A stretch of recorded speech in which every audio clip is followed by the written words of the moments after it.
पुंडलिक वरदारी विठ्ठल श्री ज्ञानदेव तुकाराम पंढरीनाथ भगवान की जय।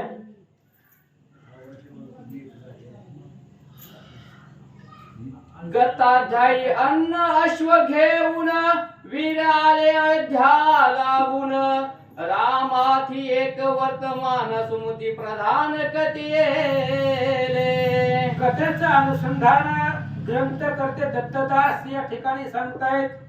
पाठीमागच्या अध्यायामध्ये घोडा घेऊन शत्रुघ्न महाराज आल्याबरोबर सुमतीला रामचंद्राने विचारलं, घोडा कुठं कुठं गेला, काय काय झालं ते रस्त्यातलं सगळं वर्तमान सुमतीनं रामचंद्राला सांगितलं। इथपर्यंत कथा झाली, आता पुढे ऐका। शेष म्हणे वात्सायना ऐका आता पुढील कथना, जेणे करुणी तब मना अति आनंद होईल।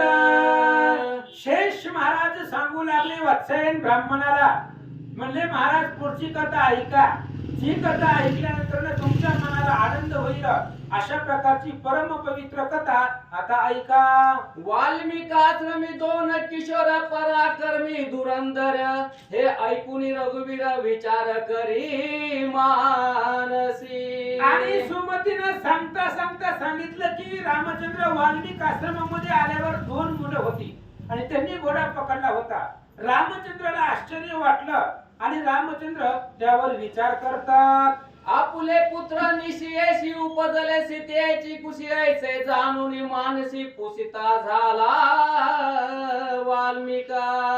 आणि राम अश्वमेधच्या 9व्या अध्यायामध्ये ज्यावेळेस यज्ञाला सुरुवात केली होती त्यावेळेस 4 ऋतुज्व आणले होते श्रेष्ठ, आणि त्यामध्ये वाल्मिक महाराजांना बसवलं होतं आणि तेव्हापासून वाल्मिक महाराज तिथंच होते यज्ञ करत बसलेले। मग लगेच रामचंद्राने विचार केला, ज्या अर्थी त्या 2 पोराने हनुमंता सुग्रीवाबरोबर युद्ध केलं, शत्रुघ्नाला पांडव ती आपलीच आहे, सीतेचीच मुलं आहे असा विचार केला। वाल्मिक ऋषींजवळ गेले, त्यांना बोलवलं, काय विचारतात। यज्ञ मंडपी वाल्मिक मुनी बैसले होते ऋत्विज स्थानी, तयासी मने कर जोडणी पुसतो एक आपणा।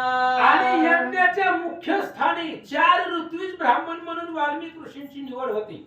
आणि वाल्मिक ऋषी यज्ञाच्या ठिकाणी बसलेले असताना रामचंद्र महाराजांच्या जवळ गेले, वाल्मिक ऋषींना हात जोडले आणि रामचंद्र विचारतात, महाराज जे विचारेल त्याचं उत्तर द्या।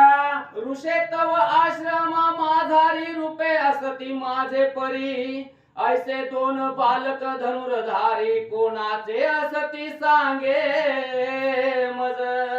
रामचंद्राने वाल्मिक ऋषींना विचारलं, महाराज आताच सुमतीने सांगितलंय की तुमच्या आश्रमामध्ये 2 मुलं माझ्यासारखीच आहेत, मग ती 2 धनुर्धारी मुलं तुमच्या आश्रमामध्ये कोणाची आहेत सांगा।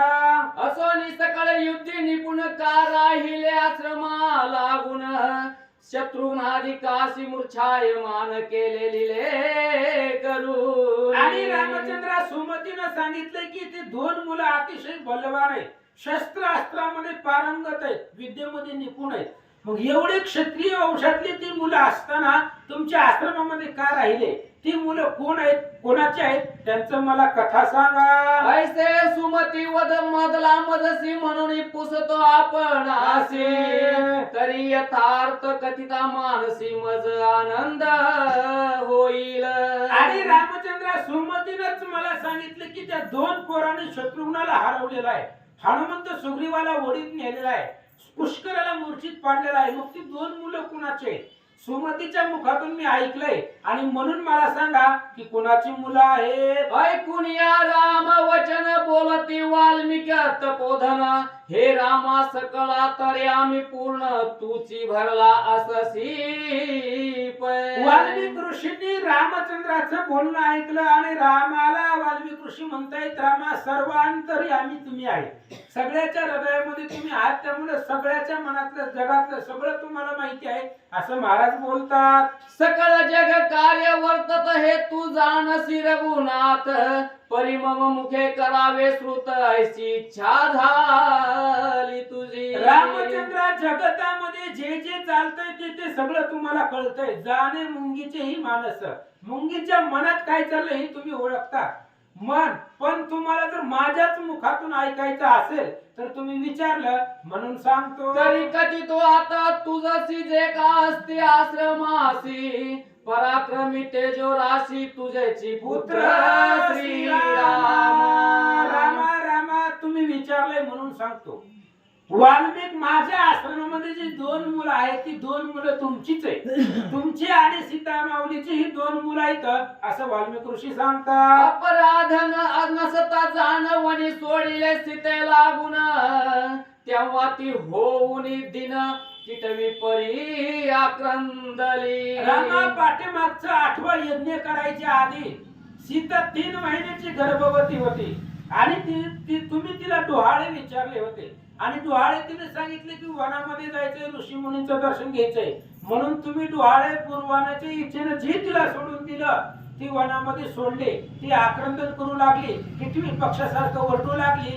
ते मी बघितलं. शिष्यासह तयावणी जाता करणी ऐकली ध्वनी मग जाऊन ते स्थानी सकल वृत्तांत पुसिला.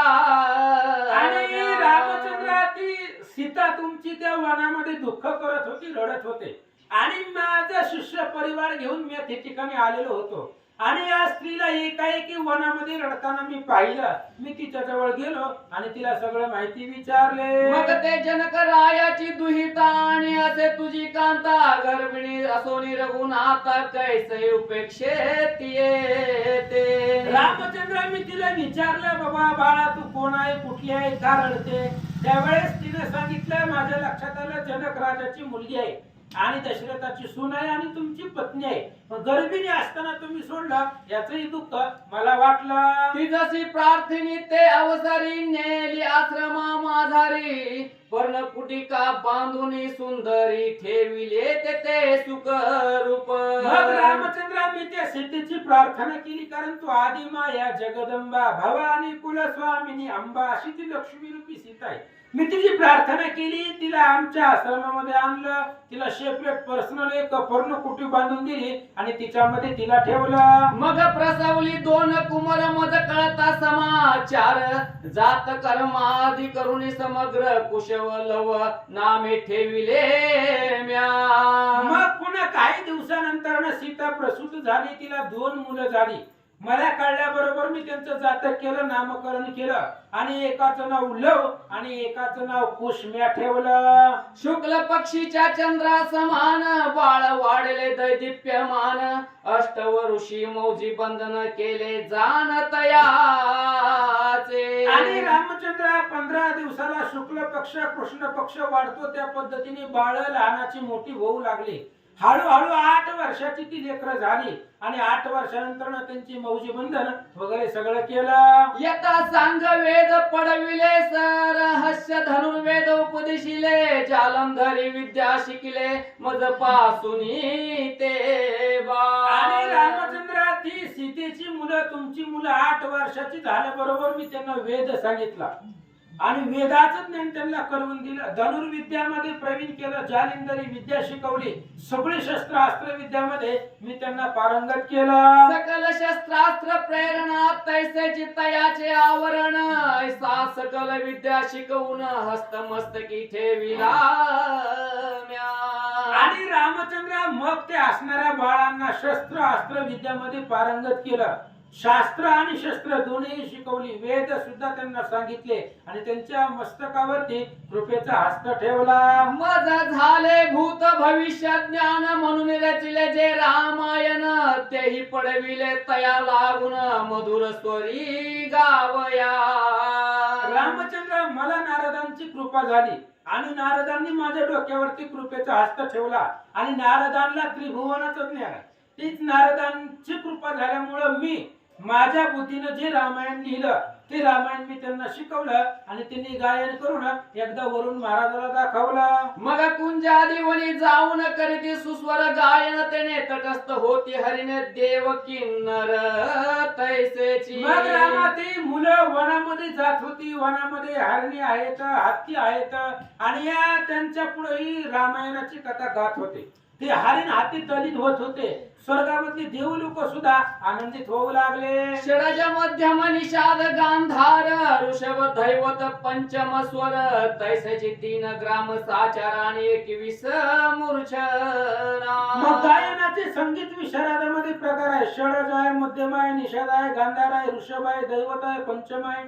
अशा प्रकारचे स्वर अलंकार आहेत आणि ते सगळं ज्ञान मी त्यांना शिकवलं. इतक्या माझी परम निपुण मृदंग विनादी वादन सकल जाणते तव नंदन अति उत्तम पैजा.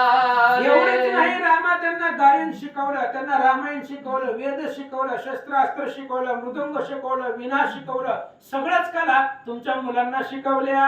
एके दिनी येऊन वरून नेता झाला दोघाला गुण सकल कुटुंबास वर्तमान गायन ऐके ययाचे. रामचंद्र एक दिवस ह्या पोरांचं कौतुक ऐकून पाताळामध्ये रहिवासी असणारे वरुण महाराज वरुण माझ्यापाशी आले आणि वरुणाने हे दोघांना घेऊन गेले पाताळात. आणि त्यांना घेऊन गेल्यावर तिथं त्यांनी रामायणाची कथा गायली. वरुणानं सगळे परिवार समोर बसून ते रामायण ऐकलं. तव चरित्र परम पावन गायन करीती दोघे जण ते ऐकून यावरन आनंद पावलांत. रामचंद्र तुमचं चरित्र परम पावन आहे, सुंदर आहे, अशा प्रकारचं गायन करत होते. वरुण महाराजांना ते गायन ऐकलं आणि त्यांना आनंद वाटला. अमृताहून अति मधुर नित्य ऐकावे तव चरित्र म्हणून राहाविले तव पुत्र ते परतोनी न धाडी. वरुणाला त्या रामायणाची गायनाची गोडी लागली आणि मग वरुणानं त्यांना जाऊच दिला. आपल्याच गावामध्ये राहावं म्हणत होते. पुन्हा पुन्हा आम्हाला रामायण ऐकायला भेटेल असा वरुणाचा आग्रह होता. म्हणून मी गेलो वरुणा पाची तेने सत्कारे पूजिले मजसी पुसता झाला वृत्तांताशी जन्म कर्म यांच्या. मग रामा खूप दिवस झाले लवकुश पाताळामध्येच होते, ते आलेच नाही. वरुण त्यांना घेऊन आलाच नाही.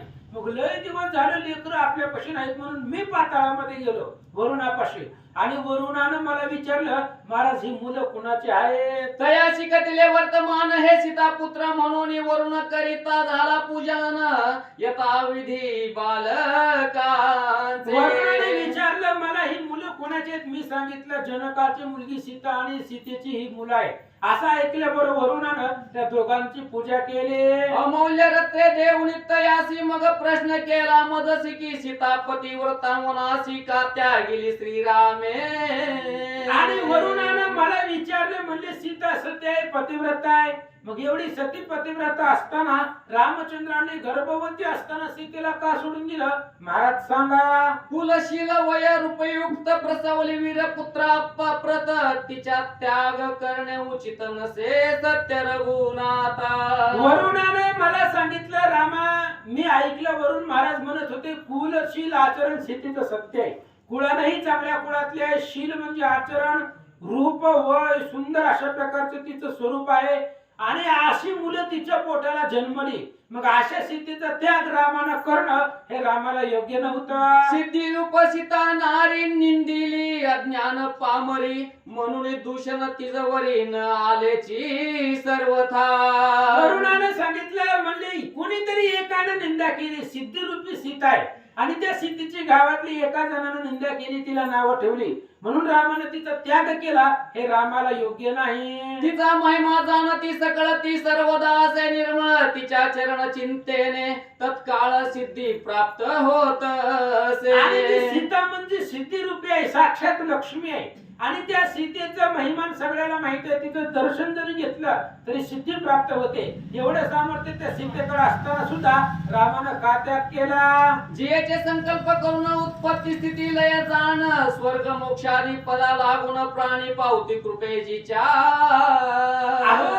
असणाऱ्या वरुणानं सांगितलं, वाल्मिक ऋषी ज्या सीतेच्या प्रतापानं पुण्यानं ब्रह्म विष्णू महेश ही जिचे असणाऱ्या सांगण्यावरनं कार्य करतात अशा प्रकारची ती आदी माया मूळ प्रकृती जगदंबा आहे असं वरुण महाराज म्हणत होते. सुधा मृत्यू आणि ताप तैसेची योग याग तप सकळ जेचा संकल्प इच्छा मात्रे घडी मोडी. अमृत मृत्यू आणि ही तीन ताप त्रिविध ताप ही जिच्या इच्छेनं जगामध्ये चालतं ती आदी माया जगदंबा सीता होती. ब्रह्मा आणि ईशान तैसेची लोकपाळ आदी जाण जिने केले उत्पन्न आपण राहुनी वेगळी. आणि ऋषी ज्या जगदंबेनं आदिमाया आदिशक्तीने या तिघांना जन्म दिलेला आहे, आपण ऐकलाय देवी महात्म्याचा 13वा अध्याय. असुरत राजाला सांगत असताना त्यावेळेस ही जगदंबेची मुलं आहेत आणि त्यांच्यापासून वेगळी झालेली जगदंबा आहे. तिला कुठल्याही प्रकारचं जन्ममरण नाही, अशा प्रकारची ती आहे आणि तिचा त्याग का केला? राम सकळ जगाचा पिता, सीता सकळांची माता, ऐसे असोनी दूषणता तिजस कैसी येईल. अहो, रामचंद्र म्हणजे सगळ्या जगाचे बाप आहे, जगाचा कार्यकर्ता अधिष्ठाता राम आहे. आणि सीता म्हणजे आई आहे, प्रकृती आहे. सगळ्या जगताची माता जगदंबा ती सीता आहे. जगाचे वडील म्हणजे राम आहे, जगतपिता राम आणि जगत माता सीता आहे. मग अशी असताना सीता तिला दूषण कसं लागेल? राम असोनी सर्वज्ञ तिसी त्यागिले, काय म्हणून करावया बुभार हरण, केला अंगीकार तिचा. आणि वाल्मिक ऋषी मला सांगा, सीता म्हणजे पवित्र सती आहे.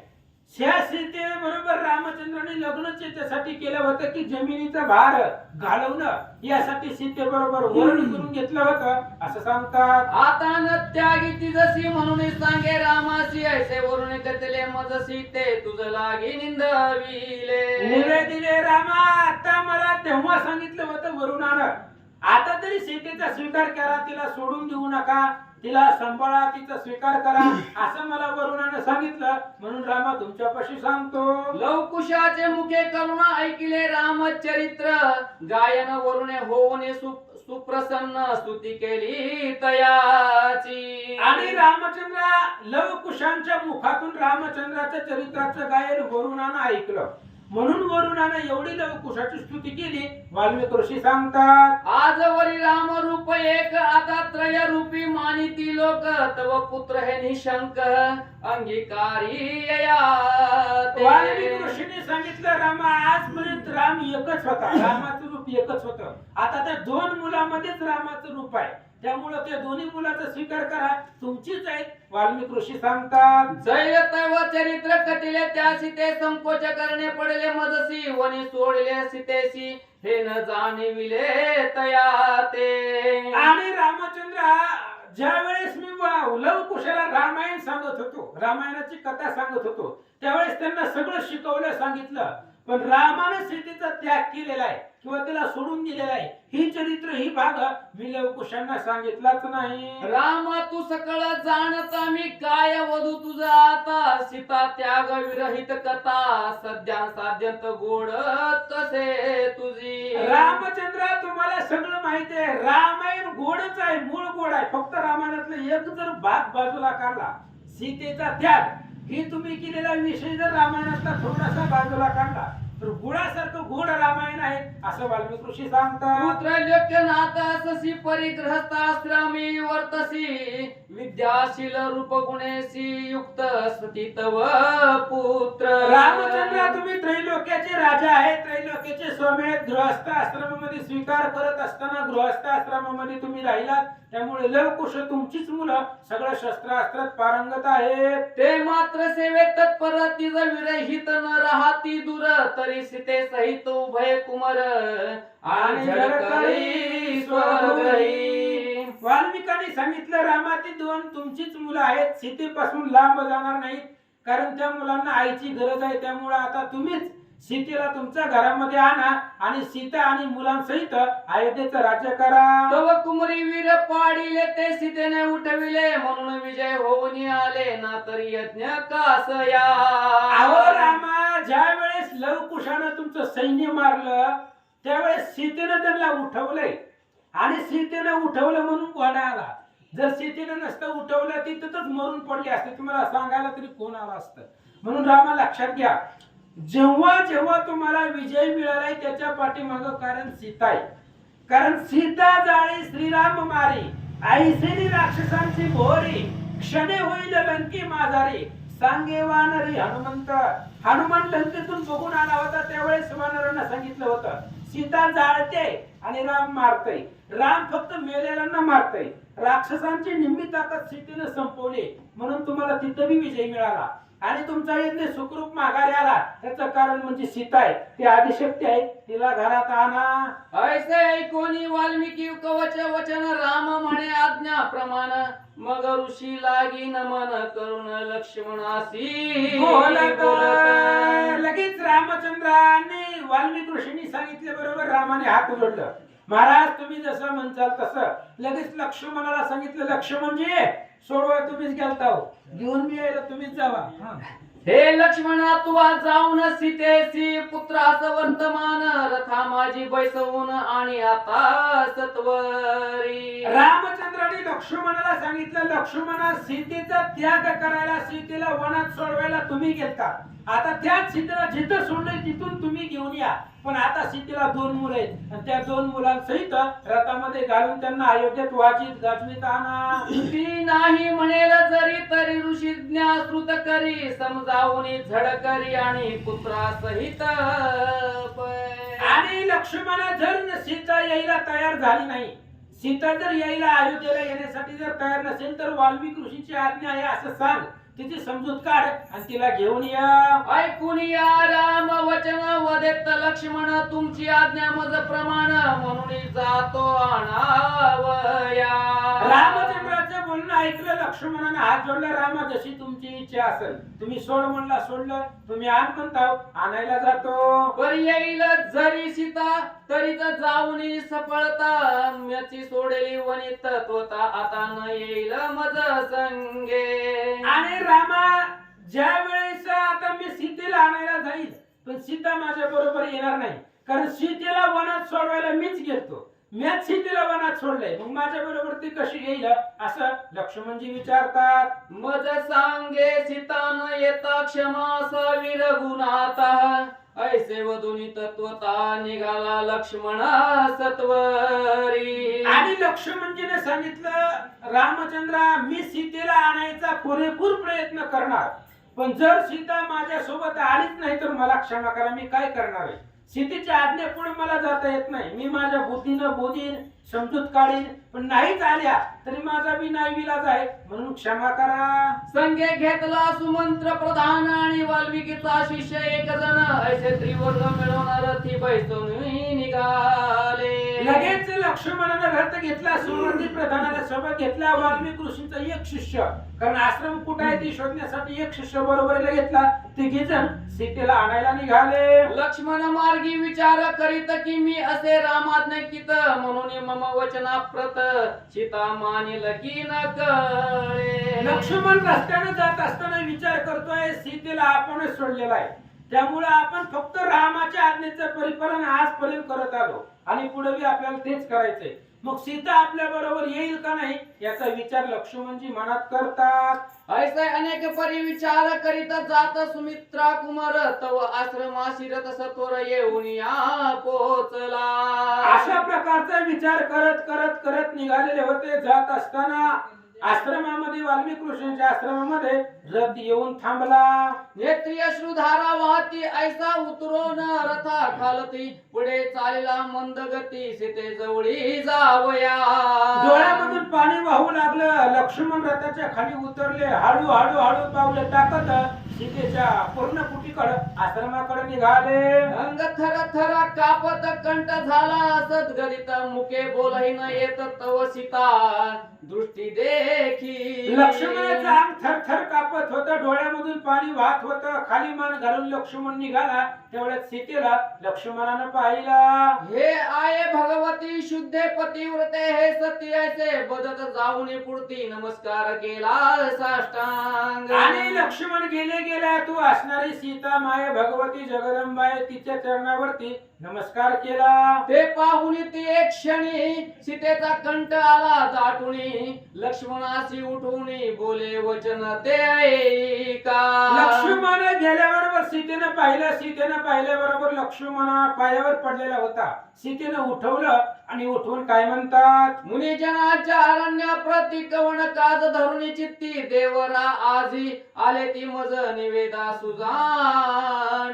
सीतेने विचारलं महाराज आज इकडे कस काय आलात. म्हणले ऋषी मुनींच्या आश्रमाकडे कस काय आलात. देवर धीर आहेत तुम्ही माझे. त्याच्यामुळे तुम्हाला विचारते कस काय आला सांगा. कौसल्या रूप शुक्ती उदरी जन्मला मौक्तिक अयोध्या विहारी सुखी असे की झडकरी सांगे मजसी देवरा. सीतेनं लक्ष्मणाला विचारलं, भाऊजी कौशल्याच्या उदराला पोटाला जन्मलेला राम तो अयोध्येचा आज राजा आहे, तो राम सुखी आहे का नाही मला सांगा.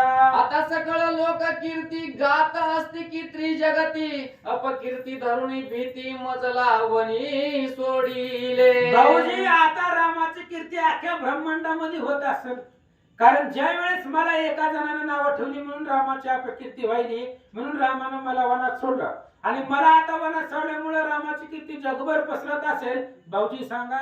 तया दिवसापासोनी कीर्ती अमळ असे की पूर्ण झडकरी सांगे मज लागून तेने आनंद वाटेल.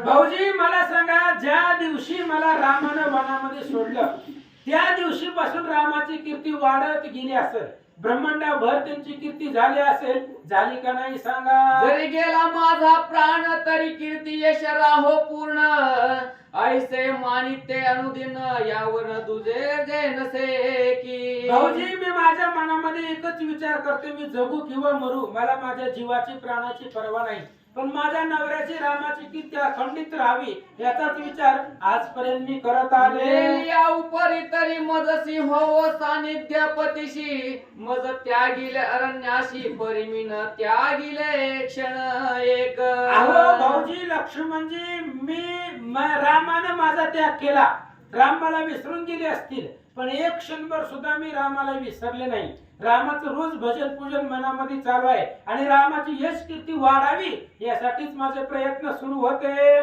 फल होत साधने करून परिहेतून से फलाधीन निष्कपट जिचे अंतकरण ती कौशल्या सुखी असे की. अहो साधने केल्यानंतर ना फल प्राप्ती होते. आपण कुठलं बी साधने केले की त्याचं फल आपल्याला प्राप्त होतं, पण जी फलाचीच अपेक्षा करत नाही अशा प्रकारची असणारी कौशल्य माता, ती कौशल्य अयोध्येमध्ये सुखी आहे का भाऊजी सांगा. तिची कृपा मजवरी असे की नसे अद्यापवरी भरत शत्रुघ्न बंधू नगरी सुखी असती की मज भाऊजी सांगा, ते आमचे असणारे सासू कौशल्या माता, कैकेयी माता, सुमित्रा माता कसे आहेत?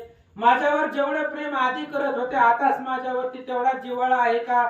आमचे दुसरे असणारे भाऊजी शत्रुघ्न आहेत, भरतजी आहेत, ही कशी आहेत मला सांगा. जेस मी प्राणाहुनी प्रिय कर ऐसी सुमित्रा आजवर सुखी असे की सांग सत्वर मज लागी राम बंधू. हे राम बंधू लक्ष्मणा, जी माझ्यावरती जीवापेक्षा जास्त जीव लावत होती ती सुमित्रा माता आहे, आणि ती सुमित्रा माता सुखी आहे का, सुखरूप आहे का भाऊजी सांगा. आपुली कीर्ती रक्षावयासी तुम्ही सोडिले की वनसी अशक्य नसेची राजयासी काही एक करावया. अहो राम लक्ष्मणजी स्वतःची कीर्ती सांभाळण्यासाठी तुम्ही मला वनामध्ये सोडलं, त्याचं मला दुःख नाही, कारण राम माझा नवरा नाही तर तो राजा आहे. आधी पहिले राज्य कर्तव्य त्याला महत्वाचं आहे, म्हणून त्यानं त्याच्यासाठी जी केलं ती केलं. असू द्या, कसं आहे सांगा. तयाशी देह ही अप्रिय मग इतरांची कथा काय ऐसे वधूने सीता सदय मग तटस्थ झाली. आणि मग लगेच विचारला लक्ष्मणजीला सीतामाता विचारतायत, लक्ष्मणजी रामाला देह प्रिय नाही, कारण काय सांगत होते राम, एक तर सीतेला सोडून तर मला मारून टाक. मग ज्या रामाला स्वतःचा देह प्रिय नाही, बाकी दुसरं त्याला कोण प्रिय असणारा यश आणि कीर्ती महत्वाची आहे, म्हणून त्या रामाचं काय चाललंय मला सांगा. श्री गणेशाय नमः, प्रभु रामचंद्राय नमः. याची बरोबरे हो माते श्याम असे रामते कौशल्या सुमत्राधिका तुते कुशल पुशिले असे पळे. आणि लगेच सीतेने विचारल्या बरोबर लक्ष्मणजीने सांगायला सुरुवात केली, माते ऐका, मी इथं येत असताना मला त्या ठिकाणी सुमित्रा माता भेटली, कौशल्य माता भेटली, रामचंद्र, आणि सगळ्यांनी तुमचं कुशल कल्याण याची चौकशी केलेली आहे. लक्ष्मणजी विचारतात, भरत शत्रूची प्रेमे करून तुझीची करून यान मन कुशल व्रत पुशेले जाण भेटी लागीच ती श्रीराम जय राम राम. एवढंच नाही आई साहेब, तुमची असणारी चौकशी कल्याण भरत शत्रुघ्न सुद्धा सीतेमातीचं कुशल विचारलेलं आहे. वनामध्ये राहतायत, राजाचं लेकरू असून ब्रह्मांड नायकाची पत्नी असून वनामध्ये राहते. मग ती वनामध्ये सीता कशी आहे, कशी राहते याचं कुशल कल्याण भरत शत्रुघ्नाने विचारलं. गुरु आणि गुरुपत्नी सुखरूप असती भुवानी तुझ लागी आशीर्वचनी कुशल व्रत पुशिले श्रीराम जय राम राम. आणि ऐका सीता माऊली, अयोध्येमधली सगळी लोक सुखी आहेत हो. तिथं राम आहे, काय कमी असणार आहे. ते राजवाड्यामध्ये राहतात. गुरु वशिष्ठ महाराज आहेत, सगळी सुखी आहेत. सगळ्यांनीच तुमचं कल्याण विचारलं, तुमची चौकशी केली. निष्कपटपणे तुझाची रामी पाचिरीले ग्रहाची चैन न पडे दिन निशी तुझ वाचुनी तया ते श्रीराम जय राम राम. ऐका ऐका सीता माऊली, तुम्हाला असं वाटतंय की राम अयोध्येचा राजा झालाय म्हणजे आनंदाने राहतोय, असं नाही. अहो, रामचंद्र ज्या दिवशी तुम्हाला सोडलंय वनामध्ये त्या दिवसापासून सुद्धा रामाच्या चेहऱ्यावरती आनंद नाही.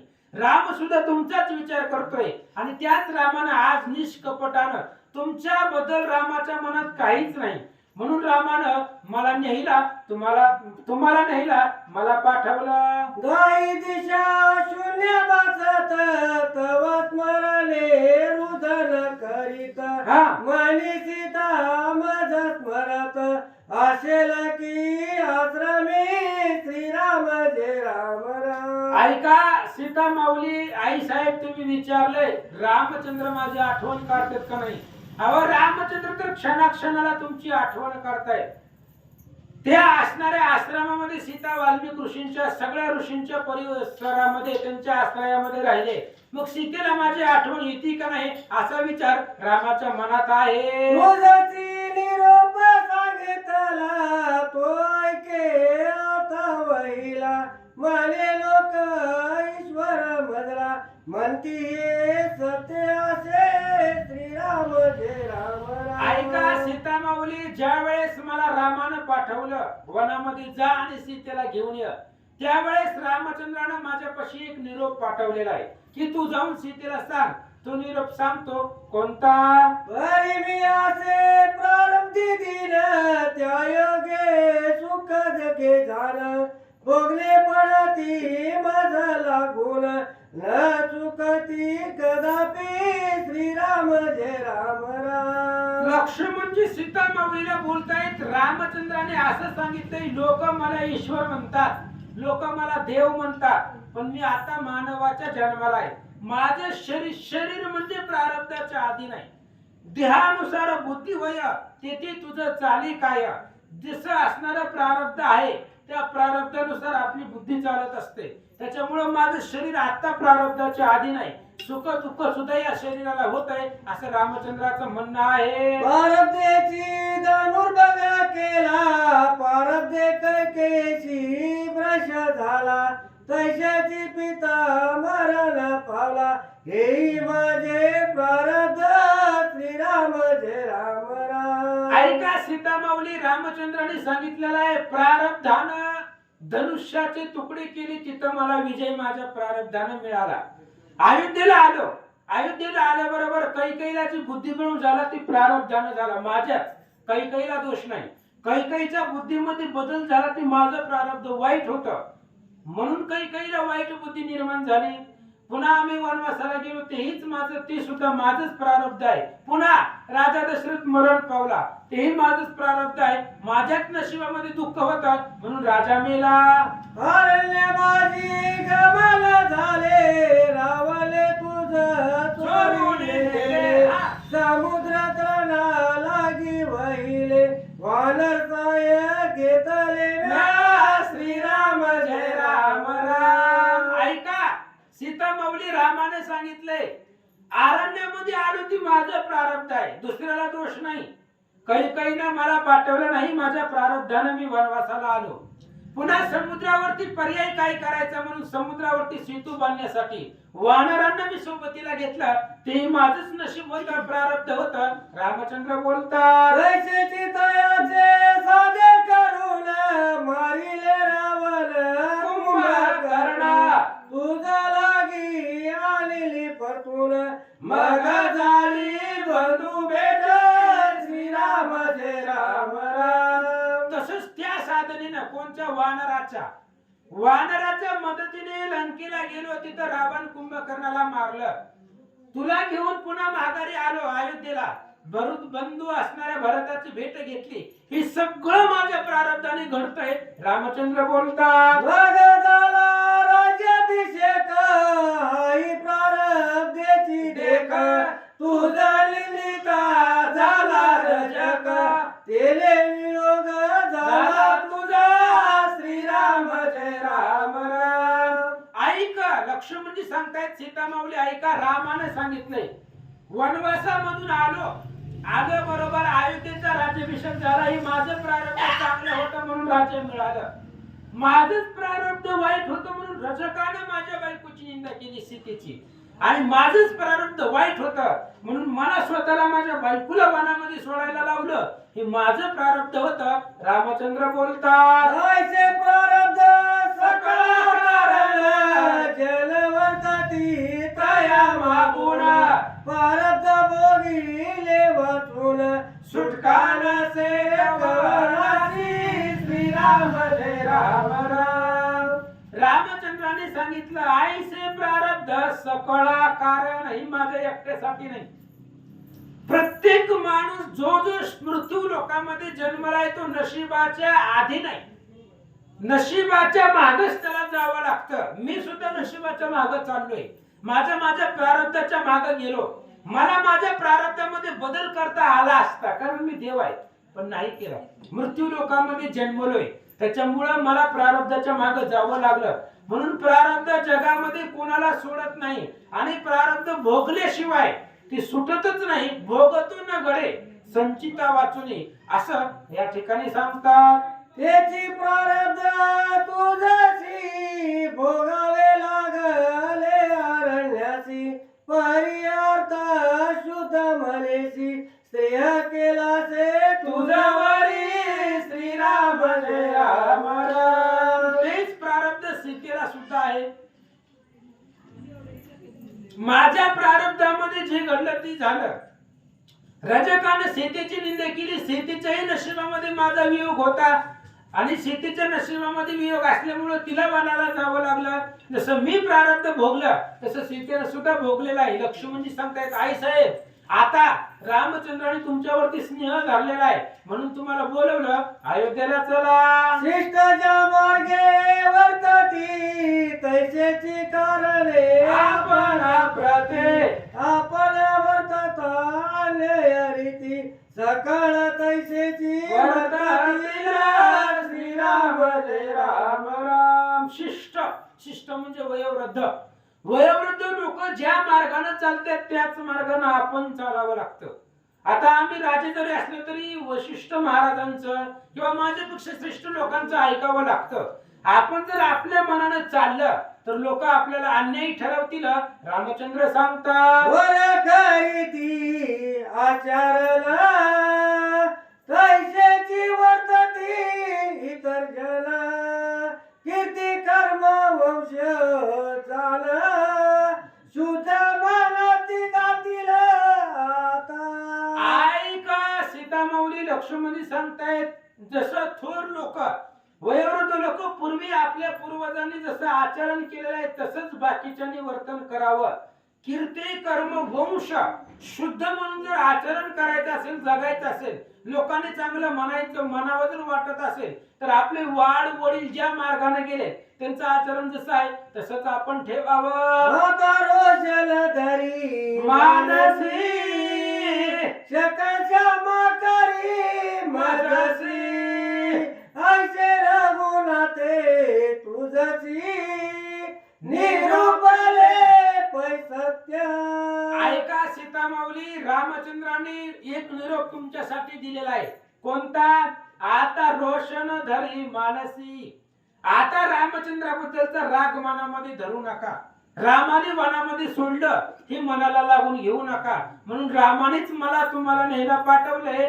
चला हरी आता रामपद कमळ पहावया करी मला निर्मळ पायी वस्त्रे भूषणे सकळ तुझा लागी रामे धाडिली. ऐका सीतामाऊली, आता रामचंद्राचं पदकमळ पाहण्यासाठी मन निर्मळ करा. मन हा मोगरा अर्पणी ईश्वरा, आणि त्या असणाऱ्या मन मोगरा करून रामचंद्राच्या दर्शनाला चला. अहो, रामाचं तुमच्यावरती किती जीव आहे. वस्त्र अलंकार दागदागिने सगळं रामानं तुमच्यासाठी पाठवलं.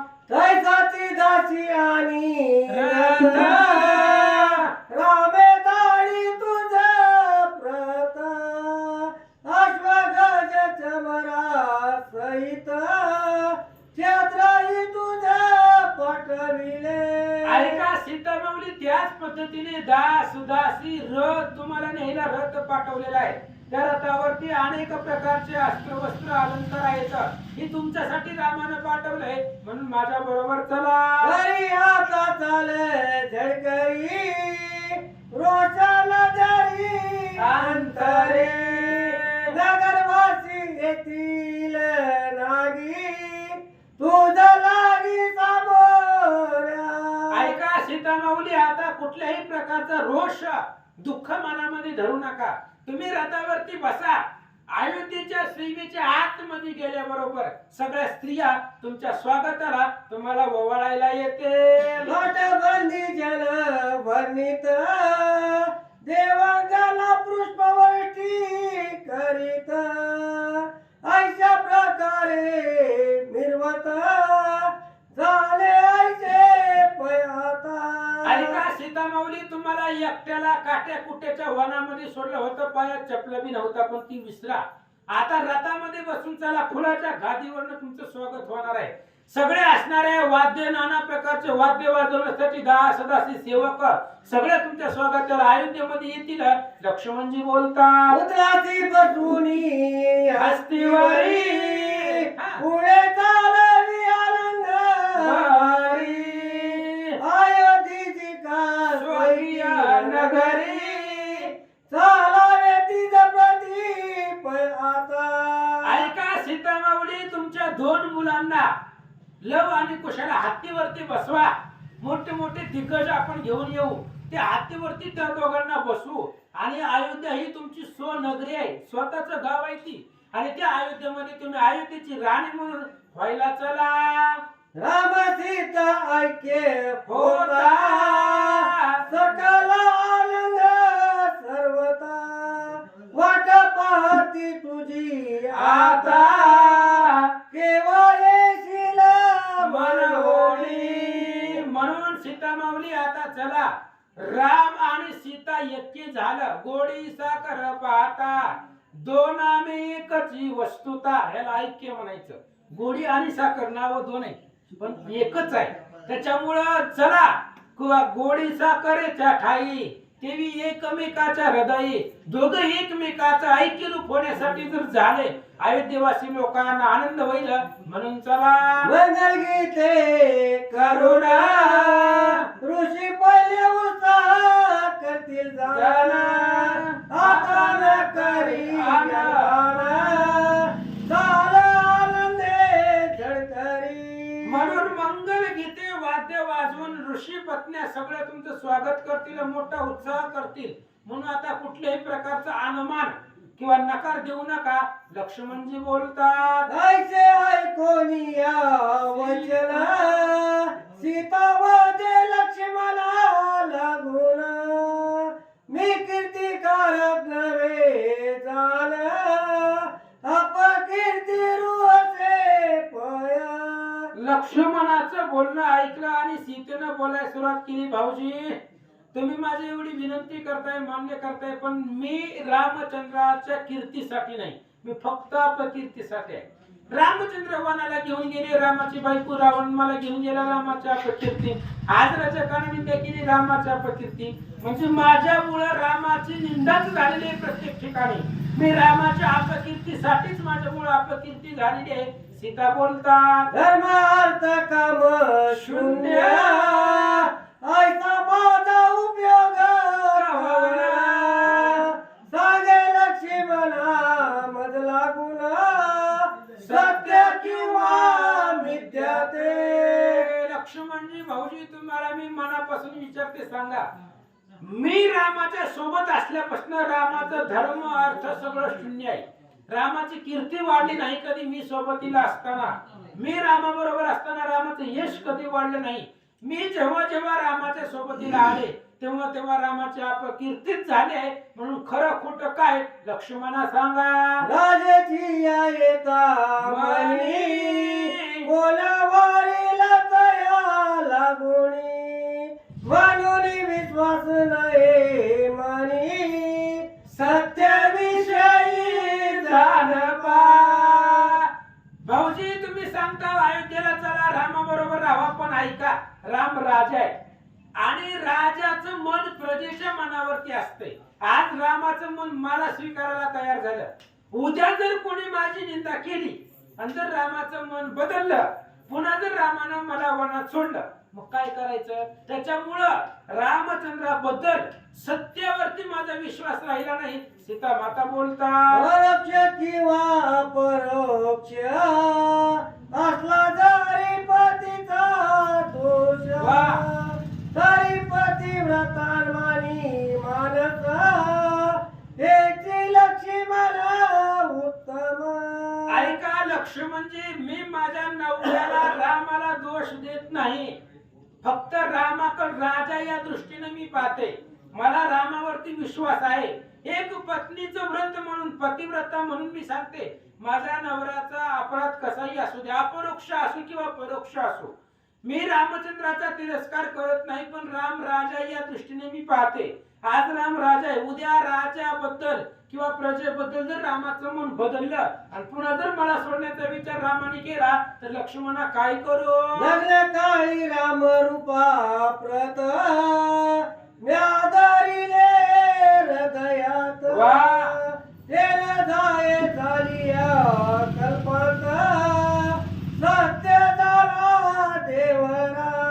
लक्ष्मणजी भाऊजी तुम्हाला म्हणून सांगते, ऐका ज्या दिवशी राम लक्ष्मण तुम्ही दोघं विश्वामित्रासोबत मिथिलेला आला होता आणि रामचंद्र धनुष्य उचलण्यासाठी उठले, त्यावेळेस जे मी रामाचं रूप बघितलेलं आहे ते रूप मी मनात धरले आणि मरेपर्यंत त्या रामाचं रूप मी विसरणार नाही. हे सत्य त्रिवाचा आहे. लक्ष्मणाला सीता माऊली बोलतात आता इतकेची करी हे रामपुत्र नेही घरी वाल्मिकाचे कृपे आजवरी विद्या पूर्ण लाधेला. आणि अशा पद्धतीने मग सीतेने सांगितलं, लक्ष्मणजी तुम्हाला जर न्यायचं असलं तर माझ्या लेकरांना घेऊन जावा, कारण बापाच्या पाठीमागं सगळं यश कीर्ती लेकरांना मिळावी. माझी लेकरं वनवासामध्ये ऋषीच्या आश्रमामध्ये राहू नये, त्यांना अयोध्येला घेऊन जावा, राजमहालामध्ये त्यांना वाढवा आणि माझ्या आता वनामध्ये कसं व्हायचं तसं होऊ द्या. इथपर्यंत सीता लक्ष्मणजीला बोलल्या. मग आता सीता लक्ष्मणाबरोबर जातात की नाही किंवा लक्ष्मण सीतेला काय बोलतात ते आता उद्या ऐकू. पुंडलिक वरदाय विठ्ठल श्री ज्ञानदेव तुकाराम पंढरीनाथ भगवान की जय. राजाधिराज प्रभु रामचंद्र भगवान की जय. पवन सुत हनुमान की जय. गुरुदेव दत्त. 100 झाले.